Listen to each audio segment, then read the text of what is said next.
안녕하십니까. 방금 소개받은 공군농업기술센터의 최민호라고 합니다. 다시 한번 인사드리겠습니다. 반갑습니다.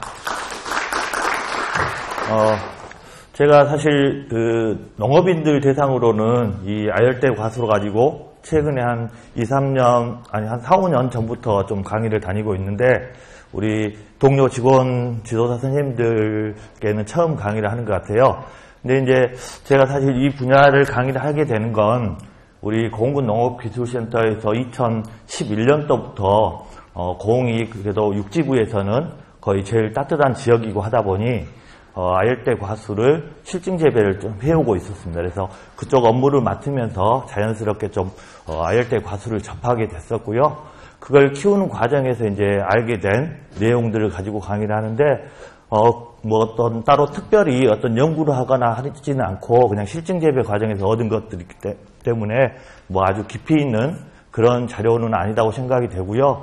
최근에 이제 기농하신 분이라든지 또 기존에 하우스를 가지고 계신 분들이 새로운 작목을 하려고 할 때 이 아열대 과수에 대해서 굉장히 관심이 많은 것 같아요. 그래서 최근에는 귀농 교육 또는 뭐 어떤 다른 신규 작목, 뭐 틈새 작목, 소득 작목 이런 쪽에 새로운 창업을 하는 이런 농가들 대상으로 이 교육에 대해서 많이 교육을 제가 나갔던 것 같은데, 사실은 대부분 교육생들이 실제로 농사를 짓고 있지 않는 분들이 많았기 때문에 제가 강의를 하면 별로 재미도 없고 반응도 없는 경우들이 많습니다.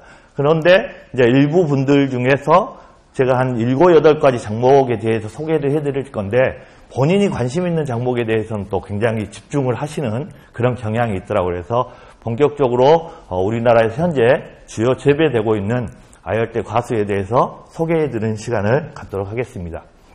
그래서 현재 일반 현황과 그 다음에 아열대와 열대과수의 생육 환경, 그 다음에 또 주로 어떤 작목들이 재배되고 있는지 이런 특성들을 알아가는 시간을 갖도록 하겠습니다. 먼저 일반 현황을 보시면 이런 부분들은 우리 직원 선생님들께서도 다른 데 교육 가면 많이 말씀하시겠지만, 어쨌든 세계적으로 지난 100년간 약 온도가 뭐 1도 정도 상승을 했는데, 우리나라 같은 경우는 그보다 거의 2배 가까이 이렇게 온도가 상승해서 기후변화가 빠르게 진행되고 있다. 이런 것들은 다 아실 테고요. 이런 변화에 따라서 여름이 길어지고 겨울은 짧아지고 하면서 재배 작청이라든지 이런 변화가 생기고, 특히 오늘 강의해드릴 아열대 과수 같은 경우에는 어차피 시설에서 난방을 이용해서 하기 때문에 그런 경영비가 줄어듦으로 해서 우리가 시설에서 키울 수 있는 작목의 선택의 폭이 넓어졌다, 이렇게 보시면 되겠고, 이런 긍정적인 변화 외에도 또 부정적으로는 최근에 뭐 선생님들 다 현장에서 느끼셨겠지만 온도가 높아지면서 어떤 각종 병해충들, 특히 충해가 굉장히 심해진 이런 것들도 있을 테고요. 그 다음에 또 뭐 고랭지에서 재배되는 배추 같은 경우에 면적이 줄어든다든지 이런 부정적인 영향도 있을 거라고 생각이 됩니다. 그래서 이런 변화에 맞춰서 앞으로 우리가 지도해야 될 농가들의 그 심는 작목들이 좀 달라지지 않을까, 이런 생각을 해보고요. 이런 기후변화 원인은 다들 아시겠지만 이산화탄소나 메탄이 가장 큰 영향을 미치고 있는데, 특히 이제 메탄 같은 경우에 소가 이렇게 내뿜는 그 메탄의 양이 소가 약 한 4마리 정도면 자동차 한 대에서 나오는 정도의 양을 내뿜는다고 해요. 그래서 앞으로 이런 축산에서도 많은 변화가 예상될 거라고 생각이 되어지고요. 그래서 뭐 덴마크 같은 경우 이렇게 소를 키우는데 세금을 별도로 낸다고 합니다. 이런 것도 좀 알았으면 좋겠고요. 그래서 이런 기후변화 때문에 사실 아열대 과수를 관심을 가지고 새로 시작하는 분들도 있지만, 사실은 이런 기후변화는 경영비 측면에서만 어느 정도 영향을 미치기 때문에 기후변화 때문에 아열대 작목으로 우리가 전환한다, 이건 좀 안 맞는 것 같고요. 단지 이제 우리나라 소비자들 수준, 또 우리나라 경제 수준이 많이 올라가면서 충분히 비싼 아열대 과수를 사 먹을 수 있는 정도의 수준이 되고, 또 인터넷이라든지 해외여행이라든지 다양한 경험을 통해서 그 나라의 과일이라든지 식문화, 식재료 이런 것들에 관심을 가지면서 아열대 과수 재배가 늘어나고 있지 않는가, 이렇게 생각을 합니다. 그래서 실제로 수입 동향을 보면 지난 10년간 우리나라에 그동안에 가장 많이 수입되어 왔던 파인애플이나 바나나는 별 변화가 없었지만, 망고라든지 파파야라든지 아보카도 같은 경우는 엄청난 수입 증가를 통해서 전체 아열대 과수가 약 매년 한 10%씩 이렇게 수입이 증가하는 이런 추세에 있습니다. 그래서 여기에 맞춰서 소비자 요구에 맞춰서 재배하는 농가들이 많이 생기지 않았나 이렇게 보시면 되겠고요. 이게 이제 2019년 자료이긴 합니다만 우리가 이제 각종 농업 자료들을 이런 재배 면적이나 이런 것들 보시면 다들 아시겠지만 이렇게 정확한 통계 자료는 아니에요. 그래서 2019년도에 약 한 이 정도 재배가 됐다고 하고요. 지금은 예상치로 보면 약 한 250에서 300헥타는 되지 않을까 이렇게 생각이 됩니다. 우리 고흥군만 해도 2019년에 망고 재배 농가가 약 한 4농가 뿐이었는데 현재는 지금 11농가 정도가 망고를 재배하고 있고 패션프루트 같은 경우는 없었었는데 지금은 한 4농가 정도 됐거든요. 그래서 우리 고흥군 같은 경우도 면적이 약 한 19년에 비해서 지금 2배 이상이 증가가 됐거든요. 그래서 전국적인 면적도 거의 그 정도까지는 아니어도 약 한 300헥타는 그 250에서 300헥타까지 증가하지 않았을까 이렇게 좀 생각을 해보고요. 본격적으로 이제 아열대 과수와 열대 과수의 좀 구분을 보자면 일반적으로 이제 열대 과수라고 하는 것들은 20도씨 이하의 온도에서 좀 민감하게 반응하는 그런 특성을 가지고 있고요. 아열대 과수는 10도씨 이하에서 좀 덜 민감하게 반응하면서 그 이하로 온도가 떨어지면 휴면을 했다가 다시 온도가 올라가면 다시 생육을 하는 이런 특징을 가진 과수를 이제 아열대 과수라고 할 수 있는데 오늘 소개해드릴 과수도 그렇고 실제로 우리나라에서 재배되는 것들도 대부분 이제 열대 과수가 아니고 아열대 과수가 주로 재배되고 있다 이렇게 보시면 되겠습니다. 그래서 이런 열대나 아열대 과수의 특성을 보면 대부분의 이제 이런 기후대가 그 건기와 우기를 이렇게 나눠지는 지역이 있기 때문에 이 건기 우기에 따라서 생지 반응을 하는 경우들이 많고 또 대부분의 과수가 상록과수가 많습니다. 그리고 꽃이 굉장히 많이 피거나 또는 꽃이 크게 피거나 화려하게 피거나 이런 특징이 있고 또 종자 수명이 굉장히 짧은 이런 특징들을 가지고 있습니다. 그리고 거의 대부분의 과수가 또 이렇게 수확을 해서 후숙을 시키는 이런 과수고요. 또 하나 특징적인 것은 이런 아열대 따뜻한 지역에 산다고 해서 이 작물들이 무조건 강한 일사라든지 고온을 좋아하는 건 아니다. 일례로 커피 같은 경우는 우리나라 기후대에서는 약 한 차광을 30% 정도 시켜줘야 건강하게 자랄 수 있는 이런 특징들이 있습니다. 그래서 그리고 또 이제 농가에서 실제로 아열대 과수를 하는 시설을 만들거나 또 우리가 지도를 할 때 물론 생육 저온이 작물에서 굉장히 중요한 요소긴 하지만은 이런 아열대 과수를 할 때는 생육 저온보다는 최저 환경 온도가 훨씬 더 중요하다. 거기에 맞춰서 시설을 이렇게 만들 때 조절을 해야 된다. 이렇게 보시면 되겠고요. 이제 세 번째로 이제 각 작목에 대해서 차근차근 좀 소개를 해드리면 지금 현재 가장 많이 재배되고 있는 애플망고를 보면 이제 애플망고가 온나무과에 속해서 실제로 이제 아주 피부가 민감하신 분들은 이렇게 망고를 먹었을 때 입술이 가렵거나 이런 경우도 있다고 하는데요. 온나무처럼 심하게 반응이 일어나진 않아서 우리 사무실에서 제가 이제 전정을 하거나 작목을 이렇게 실험을 할 때 웬만큼 맨손으로 만지거나 피부에 닿아도 별 문제는 없는데 이제 전정을 하면 얘들이 이제 이렇게 하얀 좀 찐이 나오거든요. 그런 찐이 이제 몸에 묻었을 때는 좀 저 같은 경우도 좀 피부 트러블이 생기긴 하더라고요. 그리고 일반적으로 이제 일반적인 분들은 꽃가루라든지 이런 것들은 좀 이렇게 눈에 들어간다고 하든지 하면 좀 위험한 경우들이 좀 있고요. 그다음에 이제 원산지에서는 이 망고가 약 한 30m까지 크는 굉장히 크게 크는 석성수입니다. 그래서 뿌리도 그 나무 크기에 맞춰서 깊게 뻗는 특징이 있고요. 또 뿌리가 깊게 뻗다 보니까 건조에는 굉장히 강한 특징이 있는데 깊이 뻗으면서 또 세근이 굉장히 적습니다. 그래서 우리가 실제 재배 환경에서는 한번 건조해를 받게 되면 피해 복구가 좀 어려운 경향이 있고 그 다음에 옮겨 심기가 상당히 좀 어려운 이런 특징이 있는 게 망고라고 보시면 되겠고요. 생육 저고는 24에서 25도씨인데 약 한 10도씨 정도까지는 괜찮고 그 이하 5도씨 이하로 내려가면 생육이 이렇게 멈추게 되는 특징이 있고요. 또 이제 뒤쪽에서 말씀드리겠지만 우리나라 재배 환경에서는 우리나라에서 가장 추운 12월 말부터 보통 2월 달까지 꽃이 피어요. 근데 이제 꽃이 필 때는 온도를 20도 이상으로 올려줘야 되는 이런 특징이 있어서 굉장히 경영비가 많이 드는 이런 특징이 있습니다. 근데 현재 과수 중에서는 단위 면적당 가장 소득이 높은 과수라고 보시면 되겠습니다. 그리고 이제 기능성으로는 우리가 꼭 이런 트립토판이라는 행복 호르몬 전분 물질이 없더라도 달달한 것을 먹으면 기분이 좋아지잖아요. 근데 망고에는 이런 행복 호르몬 전분 물질도 들어있다고 하고요. 그다음에 이뇨작용이라든지 이런 걸 통해서 잎이라든지 줄기들도 약재로 쓰이기도 하고, 그다음에 과일 같은 경우는 해독 주스로도 이용을 할 수도 있고 합니다. 그리고 이제 망고의 좀 주요 품종을 보면 아열대성 망고는 이제 인도 계통인데 저온에 좀 강하고, 그 다음에 적색 계통, 그 다음에 거의 우리나라에 재배되는 망고가 이 아열대 망고이고, 그 중에 어인이라는 품종이 과거에는 한 거의 99% 이상 재배됐는데, 현재는 이제 망고 재배 농가가 늘면서 토미 아킨스라든지 켄트라든지 이런 좀 다양한 품종들이 도입이 되고 있는 실정이고요. 그 다음에 이제 열대성 망고는 이제 저온에 좀 약하고 향기가 애플 망고에 비해서 훨씬 좀 강하기 때문에 또 온도가 너무 높아서 경영비 측면에서 우리나라에서는 거의 재배가 안 되고 있는 실정인데, 어쨌든 최근에는 망고 재배 농가 자체가 늘면서 이런 열대성 망고도 일부 이렇게 도입해서 재배하는 농가들이 생겨나고 있는 추세에 있습니다. 그리고 세계적으로는 이제 이 열대성 망고인 남동마이나 카라바오가 더 재배가 많이 되고 있는 품종이고요. 이제 사진에서 보시면 제일 오른쪽 위에가 애플망고 어인이라는 우리나라 재배가 가장 많이 되고 있는 품종이고, 그 옆이 토미 아킨스는 미국 쪽에서 재배되는 애플망고 종류고요. 그다음에 이제 밑에 녹색의 카라바오가 가장 세계에서 많이 재배되고 사용되는 망고 품종이고, 그다음에 우리나라에는 남동마이라는 품종이 가장 수입이 많이 되고 많이 이용되고 있습니다.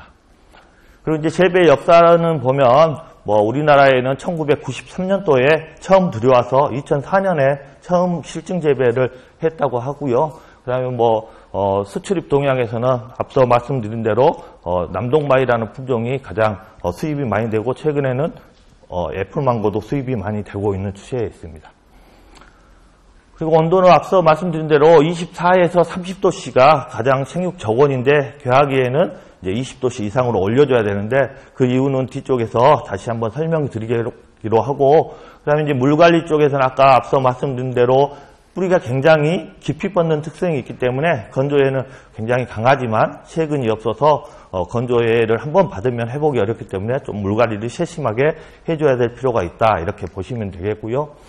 번식은 이제 열대망고 같은 경우는 희무지나 꺾꽂이 등도 하지만 우리나라에서 주로 재배되는 애플망고는 주로 이제 접목을 많이 합니다. 그래서 야생 망고 씨앗을 대목으로 써가지고 거기에 접목하는 경우도 있고, 최근에는 그냥 애플망고 씨앗을 그대로 대목으로 이용해서 접을 붙이는 경우도 있고 다양하게 이렇게 있습니다. 그리고 아까 대부분의 열대과수나 아열대과수들 특징이 단명종자라고 했는데, 망고 같은 경우는 약 한 20일 정도밖에는 수명이 안 된다고 해요. 그래서 종자를 수입하거나 또는 이렇게 이용하는데 좀 어려움이 있는 걸로 알고 있고요.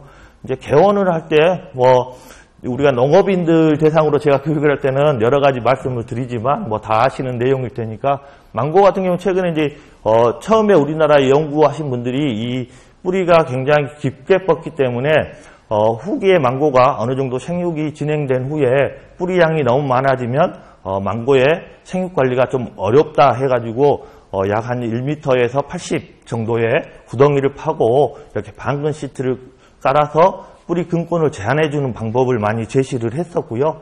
지금은 연구하시는 분들이 굳이 이렇게까지 할 필요는 없다라고 말씀하시는 분도 많이 있는데, 저의 생각에는 우리 사무실 같은 경우는 가로 세로 1m 깊이로 해서 전체를 파고 심었었거든요. 근데 그 상태가 가장 좋았던 것 같긴 해요, 사실은. 보통 일반적으로 다른 과수들도 뿌리가 이렇게 깊이 뻗으면서 지하수위에 뿌리가 닿으면 썩기도 하고 병이 걸리잖아요.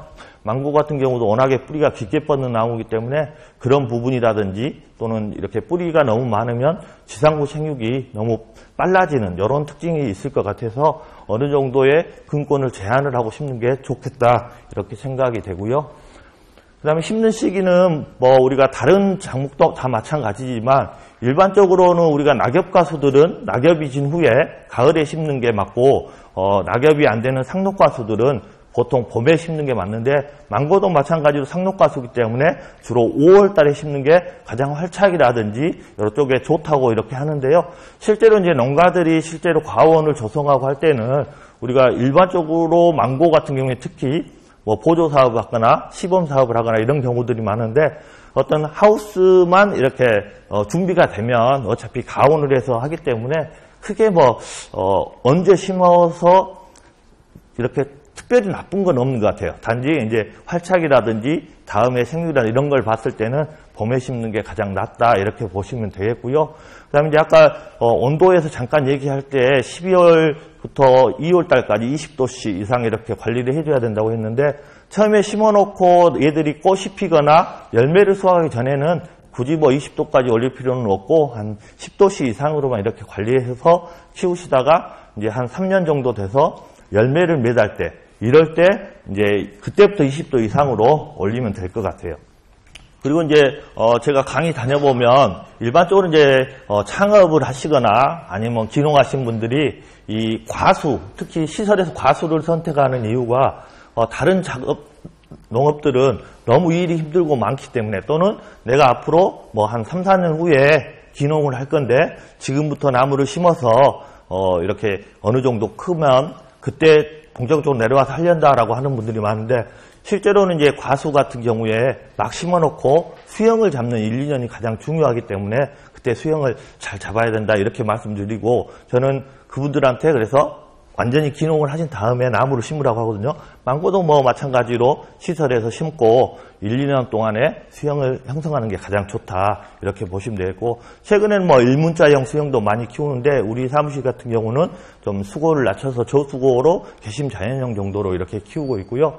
그다음에 이제 경험상으로 우리 사무실에서 보면 온도가 낮으면 망고 줄기가 이렇게 줄기마름병이라든지 이런 것들이 걸리는데 나무 전체가 죽진 않는데 한 가지가 전체적으로 죽는 경우들이 많이 생기더라고요. 그래서 일문자로 이렇게 했을 때 이렇게 한쪽 줄기가 다 죽어버렸을 때 이런 문제들도 있기 때문에 주지를 제 개인적인 생각으로는 한 3주지나 4주지 정도로 이렇게 하시면 훨씬 더 안전하게 좀 키울 수 있는 것 같아요. 경험상으로는.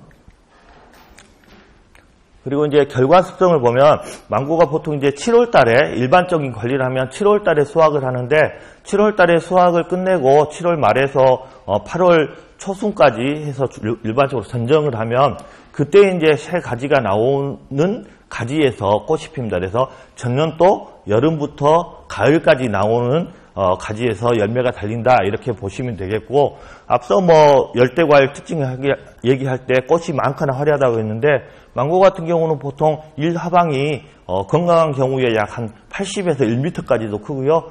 대체로 한 5, 60cm 정도 되는데 거기에 꽃이 약 한 1000개에서 6000개 정도 달린다 이렇게 보시면 되겠고 그다음에 원래 이제 망고는 양성화인데 양성화 중에서 수술이 원래 5개인데 그 중에 4개는 이제 불입이고 하나만 임성을 가지고 있는 양성화가 약 한 50% 정도 되고요. 단성화가 또 한 25%, 그 다음에 웅성화가 한 25% 이 정도 됩니다. 그리고 이제 착과를 이렇게 잘 시키기 위해서는 망고를 이제 절단 전정을 짧게 했을 때는 아주 약한 가지가 굉장히 많이 나오고요. 좀 강하게 했을 때는 좀 충실한 가지가 몇 개 이렇게 좀 적은 숫자로 충실하게 나오는데 나무의 그 수세에 따라서 이 강전정과 약전정을 적절히 조절해 가면서 전정을 해야 되고요. 또 너무 약한 가지가 많이 나왔을 때는 가지를 전체를 소금 전정을 통해서 좀 가지가 충실하게 될 수 있도록 이렇게 해주는 방법이 필요하고요. 그 다음에 이제 여기 밑에 사진에 보시면 이렇게 정상화 같은 경우는 잎이 없이 꽃대만 이렇게 쭉 나오는데요. 온도 관리가 이 화분화 될 때라든지 아니면 우리가 이제 유도할 때 이럴 때 낮 온도가 32도가 넘어가면 이렇게 잎하고 꽃이 같이 나오는 혼합화가 나오는 경우들도 굉장히 많이 있습니다. 근데 이제 보통 충분히 이 결과지를 확보를 했을 때 이런 정상화가 충분할 때는 이런 혼합화는 저기에 그냥 제거를 하면 되는데 만약에 이런 정상화가 좀 부족하다, 열매를 좀 더 달아야 된다라고 하면 이런 혼합화들도 나와 있는 잎만 저기에 좀 제거를 하면 여기서 충분히 좋은 열매를 수확하는 경우들이 많이 있습니다. 그래서 우리가 실제로 농가에서도 이런 것들이 나왔을 때 이걸 저기에 제거해서 수확을 하기도 합니다. 그런데 어쨌든 이런 혼합화가 나왔을 때 꽃 숫자도 좋고 수정도 불량하기 때문에 혼합화가 나오지 않도록 온도 관리를 잘 하는 것이 더 중요하겠죠. 그래서 그렇게 해주면 될 것 같고요. 그 다음에 이제 아까 12월 말부터 2월 달까지 가장 추운 겨울에 20도를 올려줘야 되는 이유는 우리가 이제 그 망고가 이 수수에서 개약이 되는 온도가 20도고요. 그 다음에 망고가 수정이 돼서 화분간이 자라는 온도가 25도이기 때문에 그걸 원활하게 수정을 해주기 위해서 그때 온도를 높여줘야 된다 이렇게 보시면 되겠고, 주로 이제 충매와 벌레가 이렇게 수정을 해주는데 실제 농가에서 벌을 이용하거나 파리를 이용하는 경우들이 많이 있는데, 이제 벌을 이용했을 때는 벌들이 상당히 배설물들이 많이 지저분해지는 경우도 있고, 또 일반적으로 과수 농가들이 벌을 많이 사용을 못하기 때문에 매년 사서 쓰는, 그러면서 그 비용도 상당하기 때문에 최근에는 이제 파리를 이용하는 농가들이 훨씬 더 많은 것 같아요. 실제로 우리 지역에서도 파리를 많이 이용하고, 우리 사무실 같은 경우는 이제 벌하고 파리를 같이 좀 이용을 하다가 최근에는 우리 사무실도 전체 이제 파리를 발생시켜서 다 이용을 하고 있습니다. 그래서 일반 농가들이 파리로 많이 한다 이렇게 보시면 되겠고요. 그다음에 이제 적과 같은 경우는 뭐 다른 과일도 마찬가지지만 적과를 최대한 빨리 시켜야 큰 과일들을 얻는데 유리하잖아요. 근데 이제 망고 같은 경우는 아까 꽃이 한 1000에서 6000개 정도 달린다고 했잖아요. 그 중에 이제 뭐 한 20-30개 정도 수정이 돼서 이렇게 열매가 달리는데, 그 적과를 할 때 망고 같은 경우는 이 기형과라든지 미수정과가 상당히 많이 남아있어요. 그래서 너무 어렸을 때 적과를 했을 때 이런 기형과나 미수정과를 식별하기가 어려운 경우가 있습니다. 그래서 일반적으로 적과를 할 때 처음에 한 콩알만 할 때 그때 한 5-6개 정도 남기고 1차 적과를 하고, 그 다음에 이제 철안 정도 크기 됐을 때 최종적으로 2차 적과를 통해서 필요한 만큼의 열매를 남겨놓으면 되는데요. 보통 이제 망고의 역과비가 약 한 열매 한 개당 이파리가 한 60에서 80개가 이렇게 필요하다고 하고요. 실제로 이제 이 애플망고 어인이라는 품종은 일반적인 과일 크기는 약 한 300에서 350g 정도인데, 우리가 망고는 대부분 다 좀 비싸게 팔기 때문에 열매를 좀 크게 키울 필요가 있어서 보통 한 화방에 열매를 하나 내지는 2개를 다는 농가들이 대부분이고, 또 그렇게 키웠을 때 약 한 500g 정도 되는 열매를 수확할 수 있는데, 우리 지역의 농가들 중에서는 이제 이렇게 비싸게 직거래로 팔기 어려우신 분들은 또 이렇게 좀 열매를 많이 달아서 열매를 작게 만들어서 미니망고라고 해서 그냥 뭐 마켓이라든지 뭐 이런 쪽으로 이렇게 판매를 하시는 분도 계시더라고요. 그래서 그렇게 해주시면 되고요. 이제 보시면 이렇게 화분화되고 출력이 되고 이렇게 만개기가 지나서 어느 정도 생리낙각이 지나고 이렇게 콩알만 할 때, 이때 1차 적과, 그 다음에 초란만 할 때 2차 적과 이렇게 한다고 보시면 되겠고요. 그 다음에 이제 다른 열대과수들은 주로 수확 후에 후숙을 시키지만 이 애플망고 같은 경우는 완숙 후에 수확을 하는데, 열대과일 중에 애플망고하고 패션프루트는 열매가 다 익으면 자동으로 떨어지는 이런 특징이 있습니다. 그래서 애플망고 같은 경우에 땅에 떨어지면 과일이 상품성이 없어지기 때문에 이렇게 망을 씌워서 재배를 하는 게 이제 일반적입니다. 제주도 쪽이라든지 외국은 많이 이렇게 하고 있고요. 근데 이제 우리 육지부에서는 아무래도 제주도보다는 일조라든지 토양 부분이 좋기 때문에 과일이 조금 덜 익은 상태에서도 충분히 당도라든지 이런 상품성이 높아서 이 망을 안 씌우고 약 한 완전히 익기 떨어지기 전에 한 뭐 일주일 전에 이렇게 수확을 하는 이런 경우들도 많이 있습니다. 망 씌우는데 이제 인력이라든지 이런 것도 많이 들고, 또 망고가 익어가는 과정에서 습도가 너무 높거나 장마철에 이렇게 되면 얘들이 눈물가락에서 망고 열매에서 하얀 찐이 나오거든요. 이 찐이 이제 요 망을 타고 흐르면서 가해가 까맣게 묻어서 상품성이 떨어지는 경우들도 있어요. 그래서 그런 것 때문에 육지에서 일부 지역에서는 이 망을 안 씌우고 바로 그냥 매달기만 해서 재배하는 농가들도 최근에는 많이 있습니다.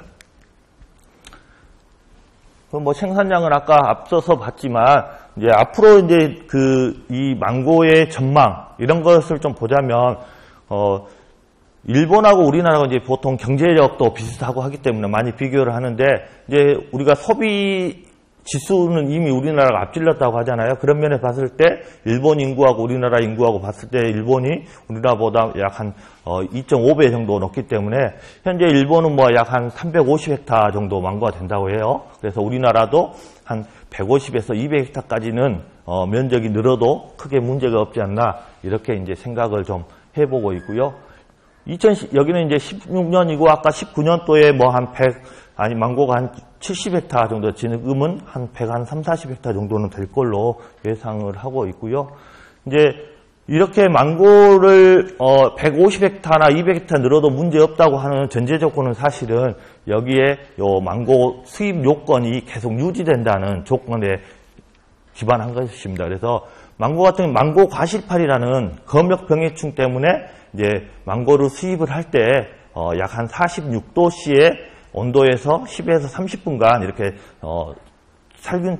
살충 처리를 해가지고 수입을 하기 때문에 실제로 망고를 현지에 가서 먹으면 현재 우리나라에서 생산되는 망고와 거의 비슷한 수준의 맛있는 망고를 먹을 수 있는데 수입되는 망고들은 이런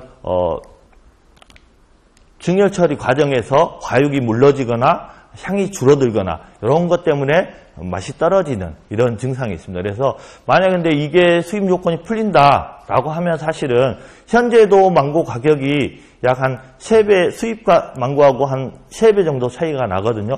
근데 품질 때문에 비싸더라도 국내산 망고를 찾는 소비자가 있지만 만약에 비싼 품질의 망고가 들어온다라고 하면 현재 가격 차이로는 사실은 좀 어렵지 않나 이런 생각이 듭니다. 그래서 이런 요건이 계속 갖춰졌을 때 그때는 면적이 좀 늘어도 괜찮지 않을까 싶고요.